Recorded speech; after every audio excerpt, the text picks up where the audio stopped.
Hello, everyone, and welcome back to Ace Attorney Spirit of Justice. We're kind of in the middle of a cross-examination. Well, we haven't really started. Emma's back on the stand, and she's basically telling me a lot of caca-doo-doo, which, is whatever. We'll get to the bottom of it.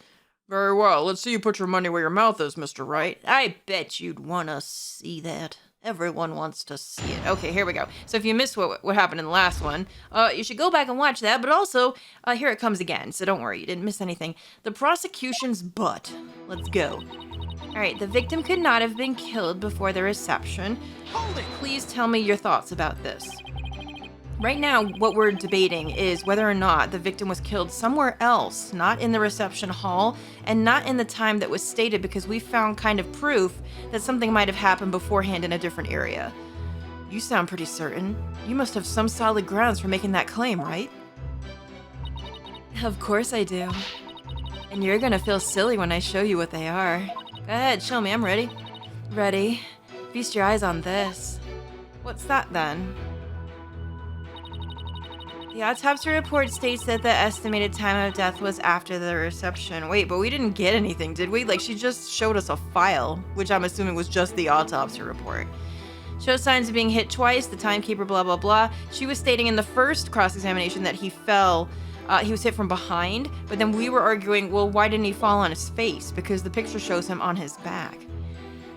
So the autopsy report states the estimated time of death was after the after. Listen, but those have been wrong before. We've proven it. I've read the autopsy report too, you know. Then you don't need me to explain it to you, right? How there's no way the victim could have been killed before the reception, I mean. Detective Sky. I think you've overlooked something big.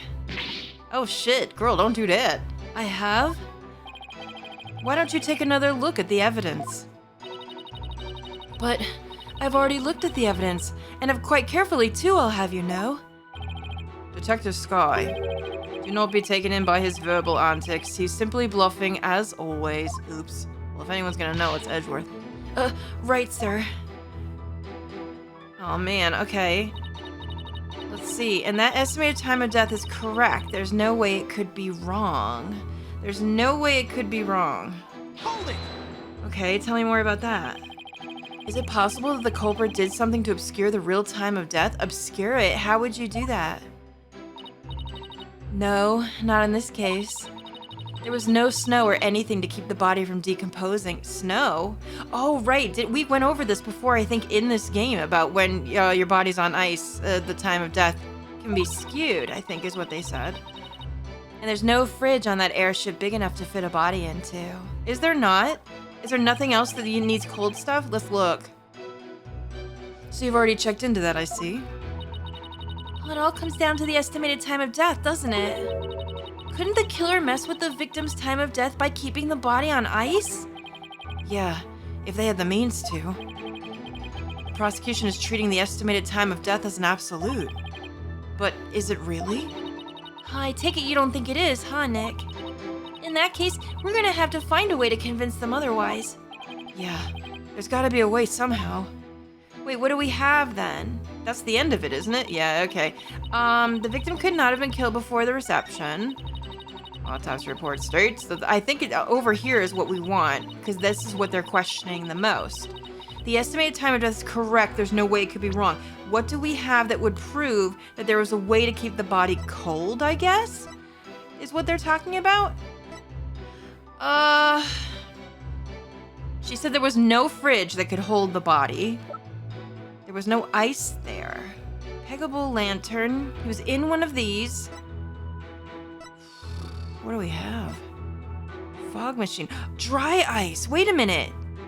It's the same, right? Dry ice is just as cold, if not colder. You're not supposed to touch it, I know that. I really honestly don't know the science, though, behind how cold it is. Wait a minute, is this it? Objection! Oh, no way. I wouldn't have thought of that without help. Like, there's no way. Thankfully, they kind of brought you there. I admit that the estimated time of death does contradict my theory. Finally. And that means your theory that the victim was killed before the reception is still entirely plausible.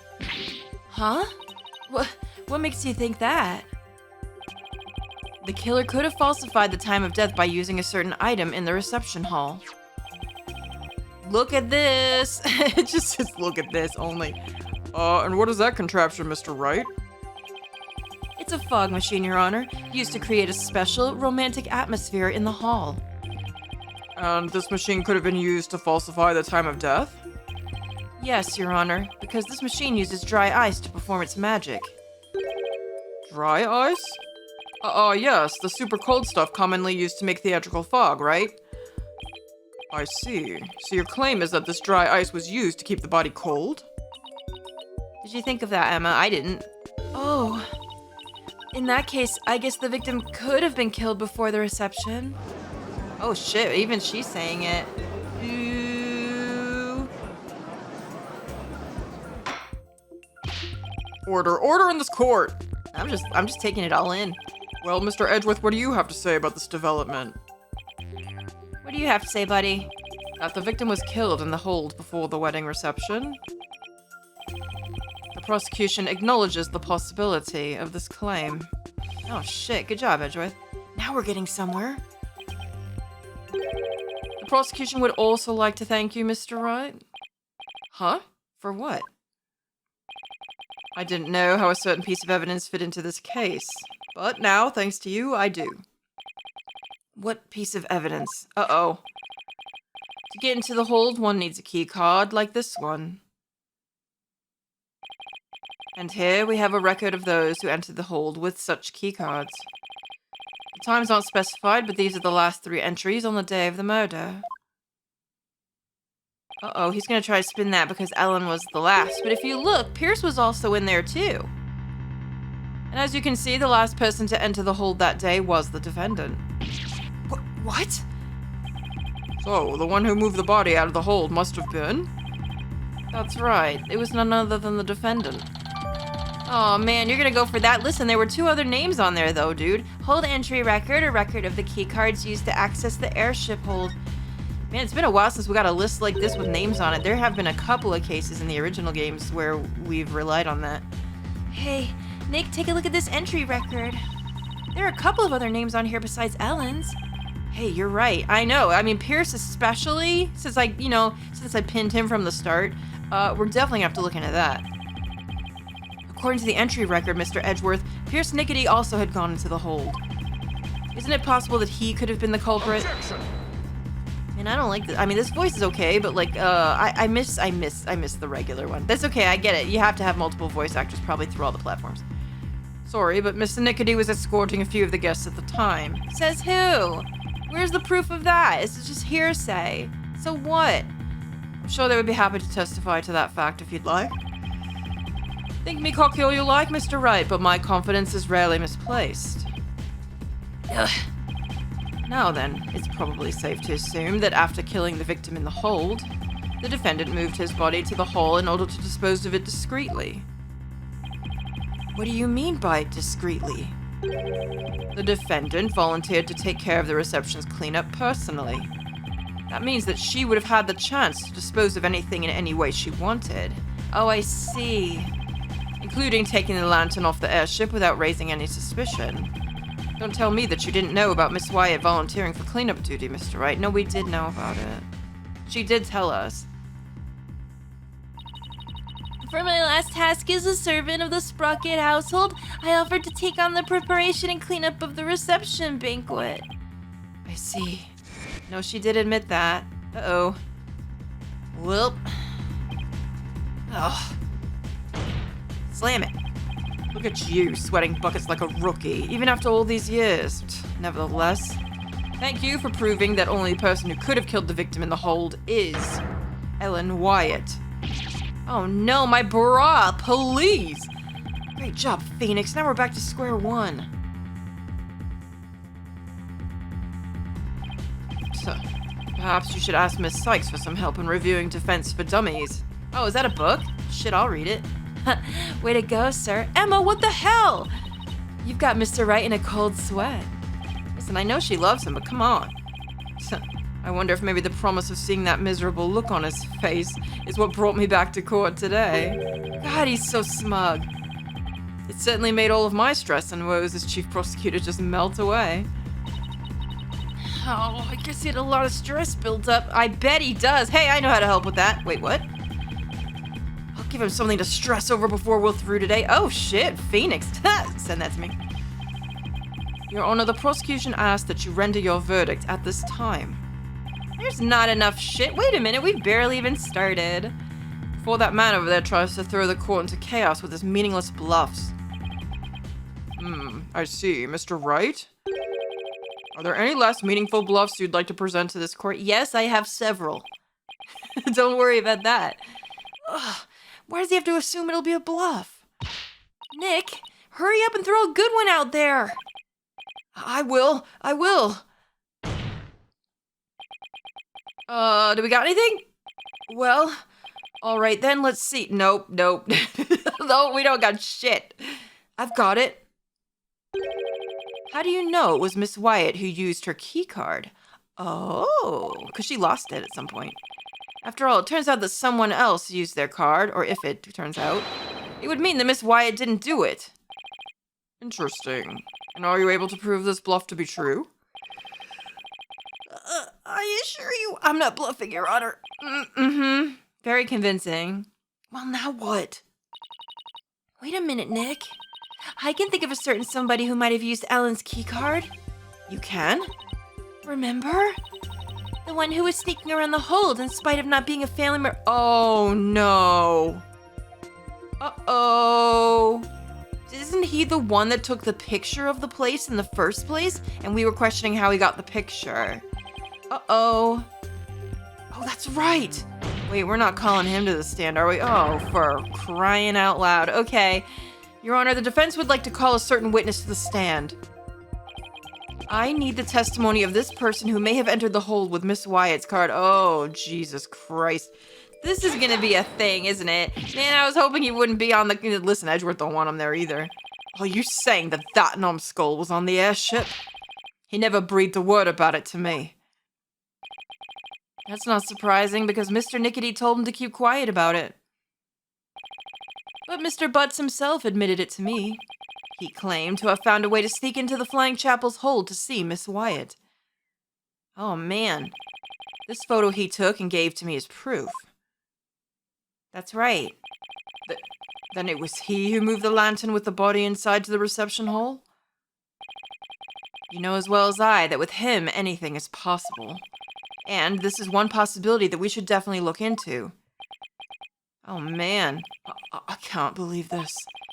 What in the world is he doing mixed up with this? Man, you know that dude gets involved with everything if he's around. Come on, Mr. Edgeworth. Remember what we've been saying since elementary school. You know it, Edgeworth, don't you? When something smells, it's usually the butts. Oh, man, not his theme song. Oh, no. Exactly. We're bonding over this. Oh, Edgeworth's not feeling that no stress feeling anymore. His vibe is in shambles. Ugh, that Larry, he'll pay for this. Oh man, Edgeworth is gonna rake him across the coals. Well, if you want to extract your payment now. He's right up there in the gallery. Ugh! Oh shit, he must be sweating bullets. Bailiff, seize the witness before he makes a run for it. And everyone knows. No! Why does this stuff always happen to me? Speed, listen to me. Sorry, Larry, you brought this on yourself. Oh man, he's probably not gonna say anything. He's gonna be upset. Let us break for a 15-minute recess. I ask that both sides prepare for the next witness's testimony during this time. Uh-oh, shit. Oops, did I miss it? Did I miss it to be continued? Uh-oh. Oh man, I hate when I do that. Damn it! Oh well. Sorry. That's okay. We're not gonna stop here. We're gonna keep going. Alright. Man. I don't know how... I'm worried about how this is gonna go. Wow. It's been a while since I've had this much fun and excitement. Are you sure? You had a lot of excitement earlier, I think, in the last, chapter, no? Maybe more excitement than one person should have. A face-off against Mr. Edgeworth. A harrowing tightrope walk for the defense. Oof, I'm exhausted already. Same. Boss! Athena! I'm here for moral support. Athena, are you all done practicing for Trucy's magic show? Well, to be perfectly honest, I sort of ran away. But that's because she was putting my life in danger, I tell you. I see. I think I'll need to have a one-on-one with her. You're really athletic and fit, Athena, so Trucy probably thinks she can run you ragged. Oh, that may be true. Which is why not even Trucy can keep up with me when I run at full speed. Ha! Looks like you spoke too soon, Athena. Man, all the girls are here. Never underestimate the resourcefulness of a great magician. Huh? All my ladies are here with me. Phoenix, all you ladies. Magical girl Trucy Wright is on the scene. No! Now, Athena, it's time to practice human combustion magic. Go on, douse yourself in this gasoline, ma'am. Phoenix, you need to stop her. But don't worry, it's a magic trick after all, so it's perfectly safe. Oh, Athena, run for it, girl. Run away! Hey, you're not getting off that easily. Don't. Not with Trucy. I'm not allowing it. They get along so well, don't they? It reminds me of the good old days. You, me, and Pearly. Oh, and Detective Gumshoe. Can't forget him. Absolutely, we can't forget him. We had all kinds of fun at the crime scenes back then, remember? Leaving me to do all the serious investigating, as I recall. Court will soon be back in session, Mr. Wright. Is it gonna be okay that those two are running around here like crazy? Right, thank you. So Larry's the next witness, right? Oh, I can't wait to see what happens. Sadly, I can already imagine it. Me too. I'm worried about how long has it been since we've had him on the stand? Oh man, a minute. A hot minute for sure. Right, okay, how is this gonna go?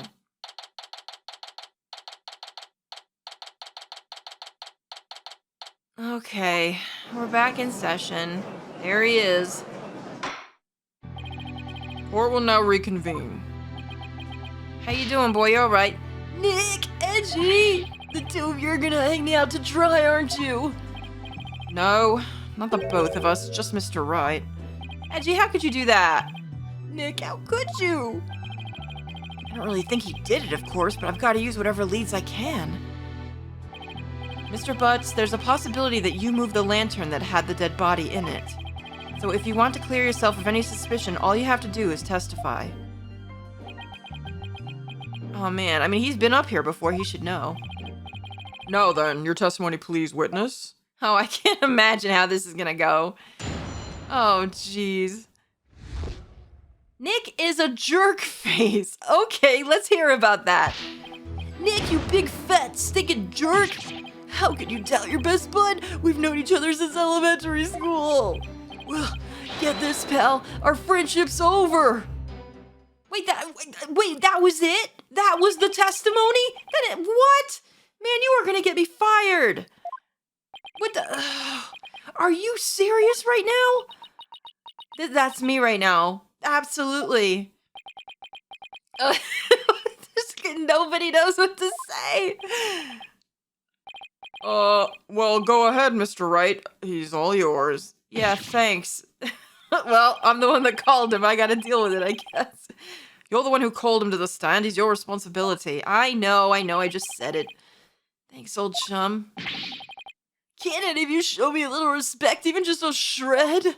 No, not really. You may cross-examine the witness, Mr. Wright. Yeah, good luck. I would if there were any testimony to cross-examine. Whatever, I don't care. I'm pressing it on. Maybe we can get some gossip. Hot tea spilling in here. Maybe. Let's try it. Right, Nick is a jerk face, part 2. Let's go. Nick, you big, fat, stinking jerk. Hold it! Tell me more. Come on, Larry. Can't you please give me something real to work with? Don't think I know about your tricks. If I say something careless, you're gonna shove some evidence at me with a loud objection and a super smug look on your face. Yeah, well, that is my job. And if I get found guilty, how are you gonna take responsibility for what you've done? Why should I take responsibility for just doing my job? You heartless jerk! Don't you have any compassion for me? Okay. How can you doubt your best bud? We've known each other since elementary. Because you never fucking tell the truth ever about anything. I'm sorry, Mr. Butz, but if it wasn't Miss Wyatt that entered the hold with that card, then you're the most likely suspect. Nick, are you seriously doubting the innocence of your old childhood friend? Well, technically, yes. But it isn't personal, I assure you. A true friend would believe in me no matter what. Can't you see my tears? Don't they mean anything to you? No, you cry at the drop of a hat. Nick! Nick! You don't really think you can just cry your way out of this, do you? Okay, fine. In that case, we'll get this pal of friendships over. Oh no, whatever will I do? Larry, listen to me. Shut up! I'm not talking to you anymore. This is getting us nowhere. Come off it, Larry. Oh shit, is he gonna get tough? If you don't quit fooling around and start testifying, Miss Wyatt will be found guilty. For real? If no new information comes out of this cross-examination, then yes, Mr. Butz, for real. Not that I would have a problem with that myself. Yeah, we know. What do you think, Larry? You willing to do it? Come on. Larry, just tell us the truth already. Did you or didn't you go into the hold and move a lantern up to the reception hall? I never moved any bull lantern, I tell you. Bull lantern? How did he know what it was? What? Did I say something weird? You told me that you didn't attend the wedding reception. Yeah, then how did he know what it looked like? Can you believe they told me only family and relatives could attend? They wouldn't even let me into the reception hall. That is what he said. Uh-oh. Yeah, so what? Then that's odd. No one in this courtroom ever mentioned the sex of the lantern that was moved. So how could you know that it was a bull lantern? You didn't have to actually go to the reception to know that. Anyone could tell there were 2 pegabulls by looking at the Flying Chapel's pamphlet. Wait, is it in there? Looking at the pamphlet. No, it's peg a cow and peg a bull. It says it right there. No, you lying, boy. I'm gonna throw this in your face. All I can tell right now is there's a strong scent of bull in the air here. Yeah, it smells like a butt. Please add that last statement to your testimony, Ms. Rose. Oh, I bet you we just give the pamphlet then on that last statement. Okay, that's probably what we do. Anyone could tell that there were 2 pegabulls by looking at the Flying Chapel's pamphlet. I don't think so, my dear. Bonk. Let's present it. Objection! Yeah! I want you to look at this thing, Mr. Butz. Take a look at this. Because unfortunately for you, the pamphlet clearly shows a peg a cow and a peg a bull in their example diagram of the reception hall. Huh? But on that day, instead of putting a peg a cow and a peg a bull out for the bride and groom, there were 2 male peg a bulls on display. Yet, somehow, you knew that there were 2 peg a bulls in the reception hall that day. There's only one way you'd know something like that, Larry. It was you who moved the pegable to the reception hall, wasn't it? Oh, Larry, what you gonna do? There goes his underwear. Oh, wait, there goes his. Everyone's lost it. No, Larry, you didn't. Mr. Butz, did you move the lantern containing the victim's body to the reception hall? Yeah, this is kind of important, dude. That's what it looks like. What? Dude. What? Oh man, of course he did. Well, are we even surprised anymore? Of course he did. Jeez. Wait, Nick! You don't think that I'm the murderer, do you? Oh, maybe you and Mr. Gloomsbury were fighting over Miss Wyatt and you ended up killing him? Maya, not you too. Look, I did sneak into the reception, but that's as far as it went. You know me, I wouldn't hurt a fly. You snuck into the reception? Yeah, sure. but some of the Sprocket men caught and locked me up in one of the cabins. Oh, wonderful. It was pretty awful, actually. But that's when I made that drawing of the pterodactyl I showed you, Nick. Ixnay on the Aerodactyl, Larry. Mr. Wright, not even you would take this farce that far, would you? Listen, I'll take anything as far as I need to. You should know that, Edgeworth. I'm just saying. We are talking about Larry. What do I do? Do I accuse Larry of being the true culprit? No, I don't think so. There's no way that he did it. Now, did he have a hand in doing something? Unwittingly and stupidly? Probably, absolutely. That's just his MO. But do I think he's actually the true culprit? No.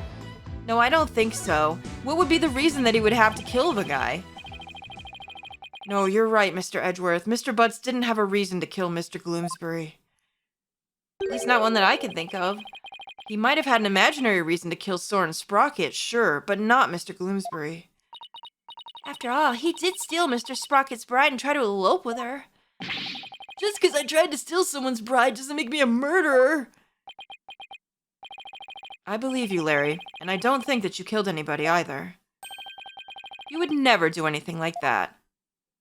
No, he wouldn't. He's dumb, but he wouldn't do that. Nick, oh buddy, oh pal. I knew you'd come through for me. Funny that, considering your sworn testimony just now that we were through. Yeah, he took an oath on that. Oh man. Mr. Butz, it's time you told this court the whole truth, understood? Yeah, right. Is he gonna? I don't know about that. I don't know. I'm not too confident. It's just like Nick said. I'm the one who moved the lantern.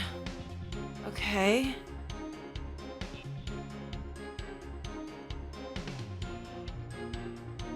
Right, alright.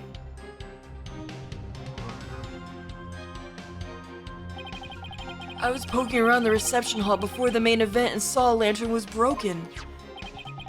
There was a note on it that said, "Exchange with the one in the hold, Ellen." So I decided to do Ellie a favor. I see. So, you switched the lanterns before the reception, did you? Then that means that the victim really was killed before the reception. That's what it seems to point to, which is good for us. Broken lantern updated. The lantern which the victim's body was found. Larry wheeled it from the hold to the reception hall before the reception began. Okay. What you gonna say to that, Edgeworth? It's kind of kooky. It would appear that Mr. Butz completely fell for the defendant's scheme. What do you mean? Scheme? What scheme? This note from the defendant, exchanged with the one in the hold, Ellen. Mr. Butz moved the lantern with the body in it up to the reception hall because of this note. And thus, he has become a suspect in Mr. Gloomsbury's murder. That second lantern did feel pretty heavy. But I never would have thought that there was a dead body in it. Oh, what was a note like that doing on a lantern in the first place? Yeah, that's not good. You got it all wrong, Mr. Edgeworth. I left that note for myself. It was simply as a reminder because I can be very forgetful. Objection. I believe that. What a sorry excuse, Miss Wyatt. Oh, don't be mean. Come on, Edgeworth. Prosecution contends that this note shows one facet of the defendant's murderous plan. And you, Mr. Butz, you played right into Miss Wyatt's hands. No way, Edgy, I don't believe it. Objection! Do you still really believe Miss Wyatt to be the culprit, Mr. Edgeworth? Of course. My stance on the matter remains unchanged. If you think that I'm wrong, then prove it with your cross-examination. Gladly. Great. Okay. Very well. Mr. Wright, you may cross-examine the witness. Oh, may I? Okay, fine. Right, okay. Moving the lantern. It's just like Nick said, I'm the one who moved the lantern. Hold it! Tell us everything. Why didn't you tell us that sooner? Because I knew you guys were gonna be suspicious of me, that's why. We're suspicious of you now because you tried to hide it. My thoughts exactly. Well, now I've told you. Happy? So how about letting me go? No, not yet. We need you to stick around to sort a few things out. Fine. Okay. I was poking around the reception hall before the main event and saw a lantern was broken. Hold it! Tell me more about that. The lantern you swapped out was a female pegamoo, a pegacow, right? Well, yeah, I guess. Why did you replace a female lantern with a male one? Well, because I was too busy trying not to get caught. I didn't have time to check for little details like that. I believe that part, actually. If you didn't want to get caught, you could have just left well enough alone, you know. Whatever. Anyway, when I took a look at the broken lantern, I saw... There was a note on it that said, exchange with the one in the hold, Ellen. Hold it! Okay. That note wasn't addressed to you, was it? Well, I guess not, but how could I let my dear sweet Ellie do all the hard physical labor on her own? It's precisely that thought process that constantly gets you in trouble, Larry. Besides, it was my big chance to show her how much I cared about her. Oh my god, this sweet dumbass. So I decided to do Ellie a favor. Hold it! Just tell me more, though. Nobody saw you the whole time while you were switching the lanterns? That's my question, too. No, I didn't get caught. Not that time, anyway. Not that time? Yeah, when I tried to sneak into the reception hall the first time. Wait, he got caught the first time? Oh, Jesus. I didn't have as much luck. The sprocket guy spotted me and nabbed me. Oh, no. Okay. All of my words are failing me right now. Pretty exciting, don't you think? No? Larry, you need help. Yeah, really? And then they locked me up in one of the cabins. Nick, what are you asking about stuff like this for anyway? Shouldn't you be trying to prove Ellie's innocence? Well, is that statement of his important to the case? Wait, which one? The one about getting caught? Wait, that's it, right? The one about getting caught. I mean, yes, probably.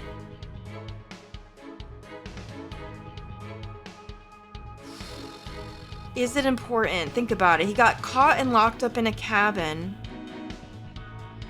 And then he's saying he saw weird stuff in there, too. I'm gonna say it's important because I want to see if there's anything here. Because if it's not important, what do we do? Mr. Butz trying to crash the reception and subsequently getting locked up in a cabin. I believe that these might be important facts in this case, Your Honor. Very well. Mr. Butz, please add that statement to your testimony. Okay. I tried to sneak into the reception hall, but I got caught and locked up in a cabin. What? Usually when you add something, you want to present something on it, but what? I got locked up in a cabin. I'm gonna press it because I don't know where this is supposed to go.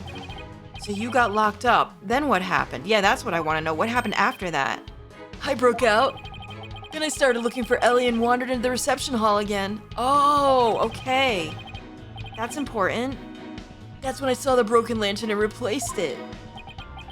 Okay, I see. So now we have a timeline for that. Even after they caught you and locked you up, you still went looking for Miss Wyatt? But hold on a minute. What is it, Nick? Maya, doesn't something seem weird to you? Larry is saying that he replaced the lantern after he broke out of the cabin. That's right. Oh, wait. Huh? You're right. It doesn't make much sense, does it? Wait, when was he locked up? How much time did he have? Mr. Wright, have you found an inconsistency in the witness's statement? Yes, I believe so, Your Honor. Mr. Butz moved the lantern after he broke out of the cabin, but that contradicts with this. With this? Uh-oh, I might not be on it yet. With what?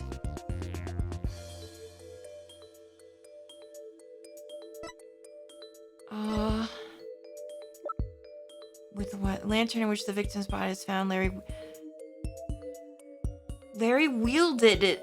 Oh, he wheeled it from the hold to the reception hall before the reception began? Oh, wait a minute. How much time passed, though? Does this work? Wait a minute. Take that! No, something's wrong with the time. Is that? Yes, it's the broken lantern, Your Honor. How does that match up with the time that we have? Mr. Butz, what you're saying doesn't make any sense at all. What? Why not? You swapped the lanterns before the reception began, right? Well, yeah, that's what I said, isn't it? But you also just said that you swapped the lanterns after you got locked up in a cabin for trying to sneak into the reception, which means that it had already begun. In other words, you're saying that you swapped the lanterns both before the reception and after the reception took place? How is that possible? Oh, that certainly doesn't make any sense, does it? Mr. Butz, did you swap the lanterns before or after the reception? How does he not know? Which was it, before or after? There's a world of difference between the two. Why is he confused about this? Well, Mr. Butz? I guess I can't expect guys like you to understand. In a nutshell, it was both before and after the reception. Oh no, I just realized they're gonna go the time travel thing. The time paradox that has somehow been happening that I guess we're gonna explain somehow. I tried to sneak into the first reception and got locked up. The first reception? Oh, I don't like where this got. Me neither, dude. Then, through the power of Ellie's pendant, time got rewound and we went back to the time before the reception. It was after that I replaced the lantern. So it was both before the reception and after the reception. You get it? Wait, we can't really be discussing this in court, really. I mean, I knew it was gonna come up, obviously, but still. Uh-oh. We went back in time to before the reception. So of course, the reception would take place one more time after that, right? That's why what I said made perfect sense. Mr. Wright? What in the world is this witness talking about? Has he developed some sort of intellectual ailment I'm not aware of since I saw him last? No, I think it's the same old Larry, I think. Listen, I don't know. I think I have. I think I've developed an intellectual problem. Well, none of the sprockets seem to remember the time skip, but I do. And Ellie remembers it too. I think the power of our love for each other made that miracle happen. Mr. Wright? I'm sorry, but... could you please translate this man's gibberish so the rest of us can understand? Oh, Larry. I think it was too early to bust this out. Oh no. So now I have to be the one to explain about the whole time travel thing? Oh no. You know what? We're gonna do that in the next one. I need to concentrate. We're gonna have to get everything in a row. How are we gonna do this? Oh no. Okay, in the next one, let's figure out if we can explain this. Edgeworth is not going to be taking any shit about this, I can guarantee. So let's find out what happens. Guys, thank you so much for watching. I hope you're enjoying this as much as I am, and I will see you soon in the next episode. Toodaloo!